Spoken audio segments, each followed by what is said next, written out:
आणि राहिलेलं सुद्धा आपण मिळवून देणार आहे. परंतु काय असतं भैया, समाज आता आरक्षणातून नोकरीकडे जाईल, योजना घेईल आणि उच्च शिक्षणात सुद्धा जाईल. परंतु आपल्याला आता समाजाला, बाकीच्या पोरांना सुद्धा व्यवसायाकडे वळवणं गरजेचं आहे. समाज मोठा करायचा म्हणजे नेमकं काय, तर त्याच्यासाठी आपण झिजावं लागतं. त्यांना वेगळे वेगळे व्यवसायाचं ज्ञान द्यायचं. आता मी मुंबईत त्याच्यासाठी आलोय की ते व्यवसाय केंद्र आले आणि त्यांनी कसं यशस्वी झाले, ते कसे व्यवसाय त्यांनी केला. आपण तेच आपल्या ग्रामीण भागातल्या लोकांना सांगून त्यांना व्यवसायाकडे वळायचं आम्ही ठरवलं. जवळपास 1 कोटीच्या आसपास समाज एकत्र करू मराठा 4-5 हजार तरी लोक व्यवसायाकडे लावायचा सांगता उद्देश. फक्त पश्चिम महाराष्ट्रातला गॅजेटियरचा विषय राहिला. त्यांचं आपल्याला GR घ्यायचं. त्यांनी सांगितलं होतं की आम्ही अहवाल बनवतो पक्का, म्हणजे पुन्हा ताण नको. इकडं उडालं तिकडं उडालं किंवा अनेक अडचणी आल्या तर ती काही ठेवायचं नाहीये.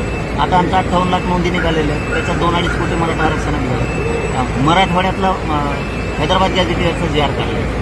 मराठा समाज मराठवाड्यातला पण गेला. आता पश्चिम महाराष्ट्रात झालं, गेला 100% मराठा समाज आरक्षणात. आता फक्त व्यवसायाकडे न्यायची, यासाठी माझी तळमळ. आपण बघतोय की आता सध्या महाराष्ट्रामध्ये स्थानिक स्वराज्य संस्थांच्या निवडणुका सध्या लागल्या आहे. येत्या काळात देखील मोठ्या प्रमाणात निवडणुका लागतील.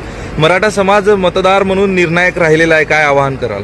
मी या निवडणुकीत तर मी नाही येईन, पुढचा पण राहणार नाही. कारण स्थानिक निवडणुकीत इथं 4-5 उमेदवार असले तरी आमच्या चेहऱ्यासमोरचे, त्याच्यामुळे आम्हाला कोणाला काही म्हणता येत नाही, याला तर त्याला तर. पण एक गोष्ट लक्षात ठेवायची, उमेदवाराला जरी काही म्हणता नाही आलं तरी मराठा समाजाने ज्यांनी आपल्या मराठा आरक्षणाला विरोध केला, ज्यांनी आपल्या समाजाला विरोध केला, त्या पक्षाचा नेता कोण आहे, त्या नेत्याचं मात्र खच्चीकरण झालं पाहिजे. त्याच्यासाठी मराठ्यांची ताकद आणि धाक जर वाढवायचा असेल तर मतदानाच्या दिवशी, असे रोज ते फिरणार त्यांसंग, पण मतदानाच्या दिवशी लक्षात ठेवायचं, या नेत्यानं आपल्या मराठा आरक्षणाला विरोध केला होता, आपल्या जातीला विरोध केला होता, याला मतदान करायचं नाही म्हणजे नाही. तरच वोट राहील मराठ्यांचा, नाही तर वोट राहत नसतो आणि हे होणार आहे.